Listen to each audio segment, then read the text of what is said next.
لله الحمد لله نستعينه ونستغفره ونعوذ بالله من شرور أنفسنا ومن سيئات أعمالنا من يهده الله فلا مضل له ومن يضلله فلا هادي له أشهد أن لا إله إلا الله وحده لا شريك له وأشهد أن محمدا عبده ورسوله اللهم صل وسلم على سيدنا محمد وعلى آله وصحبه وسلم أما بعد أيها المسلمون رحمكم الله أوصيكم وإياي بتقوى الله فقد فاز المتقون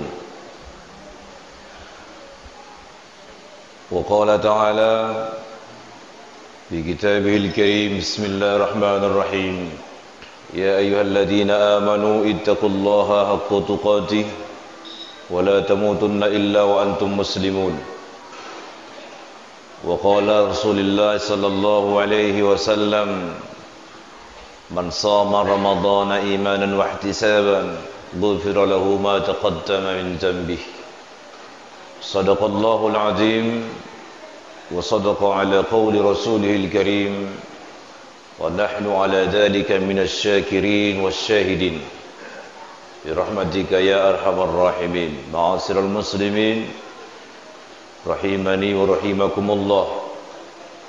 Sidang Jumat yang dimuliakan Allah, kembali khatib mengajak kita bersama, terlebih kepada diri pribadi khatib dan umumnya kita semua hamba Allah, untuk senantiasa lebih meningkatkan takwa kepada Allah dengan berbagai cara dan ajaran agama untuk membentuk kepribadian seorang muslim melalui label takwa. Sebab di mana yang sedang kita lakukan ini, yang sedang kita jalani ini merupakan satu dari sekian banyak cara yang Allah berikan untuk mengejar yang namanya takwa atau menjadi insan takwa dan mengenali takwa. Bukankah di dalam ayatnya Allah katakan la'allakum tattaqun? Ending daripada ayat Ramadan yang lazim, yang biasa kita dengarkan adalah supaya kamu menjadi orang yang bertakwa dengan cara berpuasa di bulan Ramadan. Itu satu cara, kata Allah, agar kamu bisa bertakwa. Kita diajak Allah masuk ke dalam ranahnya melalui puasa. Allah tidak makan, Allah tidak minum. Malaikat tidak makan, malaikat tidak minum. Allah ingin mengajak hambanya merasakan itu, merasakan nilai spiritual yang lahir dengan sebab tidak makan dan tidak minum. Allah ingin kita merasakan dan menjadi memiliki sifat malaikat itu. Bukan berarti tidak makan selamanya, tidak makan selama 24 jam. Hanya Allah minta satu hari tidak ikut malam. Maka Allah ingin kita ini masuk ke dalam ranahnya Allah, ranahnya malaikat, agar kita menjadi orang yang bertakwa. Dan tidak hanya sampai menahan makan dan minum saja, bahwa malaikat tidak bernafsu. Bukankah di bulan Ramadan ini nafsu kita kekang, keserakahan kita kekang, sifat hewani kita kekang? Sebagaimana malaikat tidak bernafsu, maka Allah mengajak kita menutupnya di bulan Ramadan. Karena tidak hanya sekedar menahan makan dan minum, kita menahan mata, menahan tangan, menahan lidah, menahan mulut, menahan kaki, dan segala sesuatunya untuk mencapai predikat takwa. Kaum muslimin yang dimuliakan Allah Subhanahu wa taala, dan rasanya lapar dan haus itu bukan halangan. Sebab seorang mukmin tidaklah memperdulikan lapar dan haus. Ada sikap yang lahir dengan sebab lapar dan haus ini.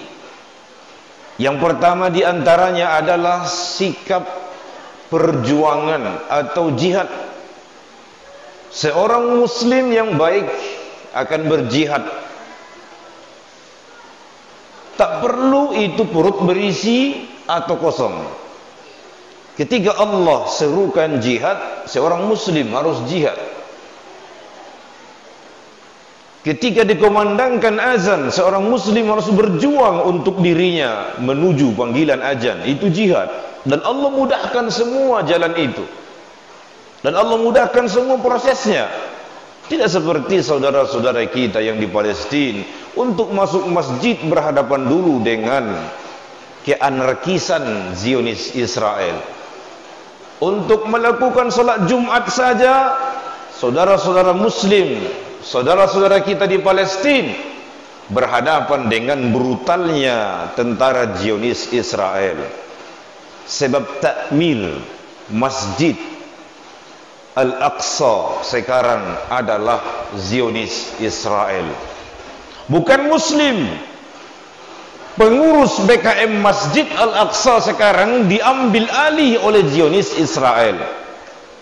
Untuk salat Jumat saja, saudara kita harus berjuang menghadapi laras panjang, menghadapi kemarahan dan kebrutalan Zionis Israel, dan tidak mengizinkan pemuda-pemuda salat di dalam masjid, baik salat Jumat maupun salat tarawih.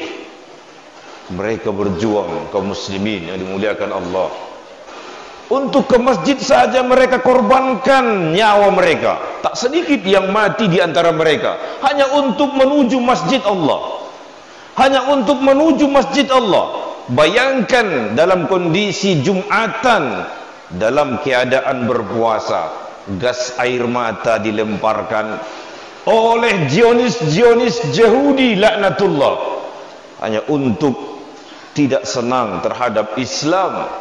Mereka sangat benci kepada Islam. Dan Allah tidak jadikan itu di negeri kita, di kampung halaman kita. Rasanya untuk ke masjid sangat mudah. Tak penting kita berhadapan dengan senapan, tak perlu kita berhadapan dengan kebrutalan polisi atau tentara. Allah hanya panggil kita untuk menuju masjid. Idza nudiya lis-salati min yaumil jum'ah fas'au ila dzikrillah wa dharul bai' dzalikum khairul lakum in kuntum ta'lamun. Bukankah Allah inginkan kita orang-orang yang beruntung jika diserukan kepadamu salat Jumat? Fas'au ila dzikrillah, segeralah ingat Allah. Wa dharul bai', tinggalkan semua aktivitas, tinggalkan jual beli, tinggalkan transaksi, tinggalkan warungmu. Dzalikum khairul lakum in kuntum ta'lamun. Jika kamu sadar sebenarnya Allah itu baik dan menginginkan kebaikan kepada kita, maka pilihlah jalan itu. Kaum muslimin yang dimuliakan Allah, maka dengan puasa semangat juang seorang muslim meningkat.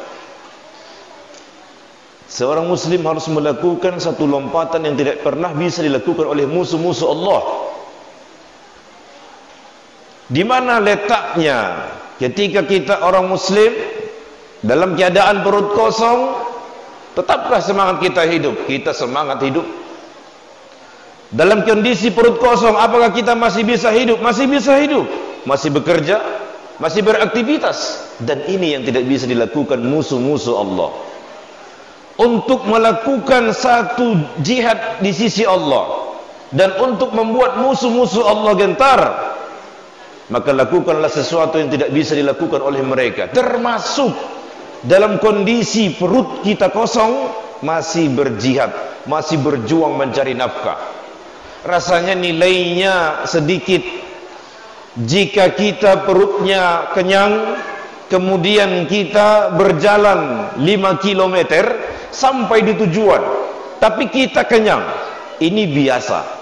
Dengan kondisi orang yang berpuasa, ketika ada perintah wajib berjalan misalnya 5 km, dia sampai, ini luar biasa.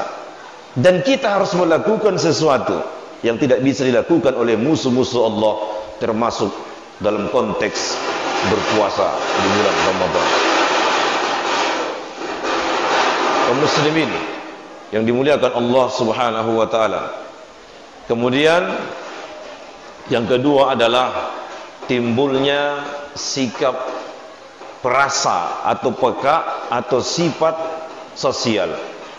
Bagaimana dengan merasakan lapar, dengan merasakan haus, lalu kemudian kita punya pandangan jauh ke depan untuk merasakan apa yang dirasakan orang-orang miskin yang tidak makan dan tidak minum. Ternyata rasanya tidak enak. Ingin makan kita dilarang Allah, tidak boleh makan. Nah, orang miskin ingin makan, apa yang mau dimakan? Mau minta segan, mau mencuri takut di penjara, dan mereka tahan itu. Dan kita diajarkan untuk peka oleh Allah dengan cara berpuasa kepada orang-orang miskin. Maka muncullah yang namanya sedekah di bulan Ramadan, infak dan zakat di bulan Ramadan. Sehingga Allah mengatakan innamas shadaqatu lil fuqara'i wal masakin. Sesungguhnya sedekah itu mayoritasnya adalah untuk fakir dan miskin. Wal 'amilina 'alaiha. Kemudian amil atau pekerja-pekerja zakat yang agama telah memberikan hak mereka 1/8 dari harta zakat itu. Artinya amil dibayar dalam agama, digaji oleh Allah melalui perintahnya. Untuk harta zakat yang terkumpul, amil juga Allah perhatikan nasib mereka. Maka Allah dalam kitab fikih dikatakan bahagian mereka itu cukup banyak, 1/8. Dengan jumlah amil berapa tetap dibagi 1/8. Kaum muslimin yang dimuliakan Allah, fakir dan miskin secara mutlak dan tidak dari sudut pandang, tetapi dari kondisi fisik mereka sehingga mereka dinamakan miskin. Maka maka Rasulullah sallallahu alaihi wasallam mengatakan jangan pernah mengaku miskin padahal kita tidak miskin. Sebab ada 4 yang diharamkan menerima zakat. Jika diterima, dia memakan bara api dari neraka. Hadis riwayat Muslim. Siapa sajakah mereka yang diharamkan oleh Nabi sallallahu alaihi wasallam menerima makanan orang miskin ini? Yang pertama adalah al-ghina, mereka yang mampu, mereka yang kaya. Berkata sahabat, ya Rasulullah, ma huwa yughni? Apa yang dimaksud dengan kaya?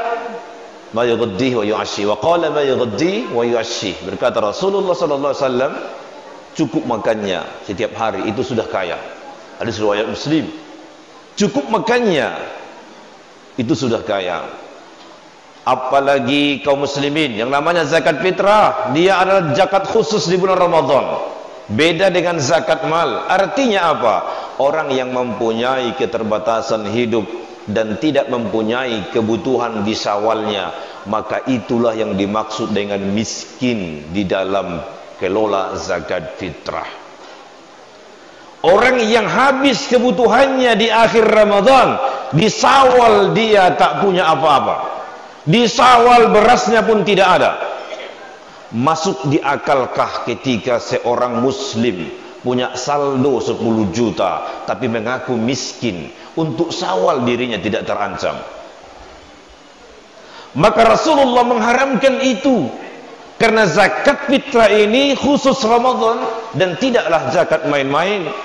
Zakat fitrah bukanlah balsem, bukanlah bantuan langsung tunai dari pemerintah. Ini zakat kotoran harta manusia yang diperuntukkan untuk membersihkan harta mereka dengan cara harta itu harus dikonsumsi oleh orang yang miskin. Bagaimana jika yang mengkonsumsinya bukan orang yang miskin? Maka kata Rasul, tidaklah halal zakat bagi orang yang mampu. Mampu dalam arti kata untuk Syawal hidupnya tidak terancam, masih ada tabungannya, masih bisa dia beli beras, tidak terancam listriknya di Syawal, tidak terancam airnya di Syawal. hidupnya penuh bahagia di Syawal, abaikan penampilan, karena penampilan tak mencerminkan keberadaan. Ada orang rumahnya beton tapi Syawalnya terancam. Ada orang rumahnya gubuk tapi uangnya 2 peti. Perlu diperhatikan bahwasanya bukan fisik yang jadi tujuan, tapi kondisi kehidupan. Sebab miskin di bulan Ramadan itu tidak permanen. Tidak selamanya orang miskin di bulan Ramadan. Kadang rizki itu berpindah dan berganti. Maka data miskin tidaklah permanen setiap bulan Ramadan.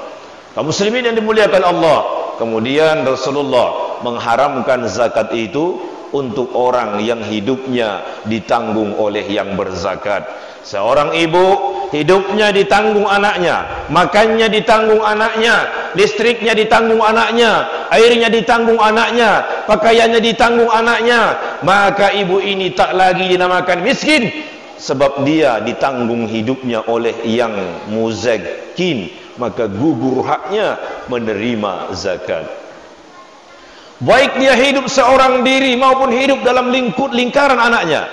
Ketika seorang ibu diklaim miskin, tapi ditanya dia hidupnya ada yang membiayai, maka gugur hak zakat fitrah untuk dirinya.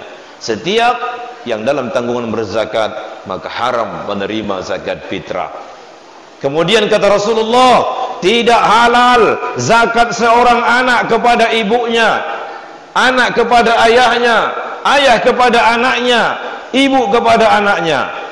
Tidak ada rumus dalam Islam bahwa seorang anak membayarkan zakat fitrahnya kepada ibunya, kepada ayahnya. Sebab itu tempat mereka berbakti, bukan tempat menyalurkan zakat. Maka kita muslim diajarkan untuk tidak membayarkan zakat kepada ibu kita yang kita makan dia miskin. Tidakkah kita malu kita melihat ibu kita miskin? Haruslah kita memberikan dia zakat. Ibu adalah tempat kita berbakti. Bukan sekali sebulan kita berikan dia harta, setiap hari hidupnya kita perhatikan. Maka di dalam agama tidak ada zakat anak kepada ibunya dan sebaliknya. Kaum muslimin yang dimuliakan Allah Subhanahu wa taala. Kemudian yang keempat, tidak halal zakat bagi kafir atau di luar Islam. Mereka miskin tapi tidak muslim, maka tidaklah dikenakan untuk membantu mereka melalui harta zakat. Sidang Jumat yang dimuliakan Allah, kepekaan itu muncul di bulan ini untuk merasakan bagaimana derita orang-orang miskin, agar kita peduli dan peka sehingga Allah tidak akan mengangkat puasa seorang hamba sebelum dia membayar atau menunaikan zakat fitrahnya. Mudah-mudahan dengan khutbah yang singkat ini ada hikmah dan manfaatnya kepada saya pribadi, kepada kita keseluruhan jemaah yang dimuliakan Allah, untuk lebih bersemangat menyambut akhir Ramadan ini, menyambut Syawal, dan memikirkan kaum muslimin yang miskin, agar kita salurkan zakat kita kepada para amil, agar mereka kelola dan mereka bagikan kepada jalur yang dibenarkan dalam agama. Maka oleh karena itu, semoga Allah memberikan keberkahan kepada kita dan memberikan taufik dan hidayahnya. Barakallahu li wa lakum fil Qur'anil Karim wa nafa'ani wa iyyakum bima fihi minal ayati wa dzikril hakim wa taqabbala minni wa minkum tilawata innahu huwal ghafurur rahim. Fattabiru ya ulil albab.